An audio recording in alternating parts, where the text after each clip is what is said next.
Okay guys, good morning. Sa lahat po na nag-order po nitong ating pong fruiting bag, sabi nila kailangan daw i-demo kung paano mag-alaga.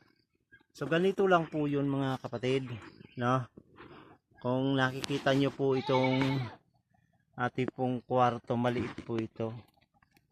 Ginawa ko po ito para po medyo madilim, pero hindi naman pala kailangan. Kailangan lang po ito nasa safe na lugar na medyo malamig. Pwede po ilagay nyo sa istante. Ito parang istante ito, oh. Sa loob ng bahay. Ayan, pwede din siyang kahit na ano pala, kahit na nadadaan-daanan ng tao, no? Hindi na po kasi sila maselan. Ang mahalaga po niyan ay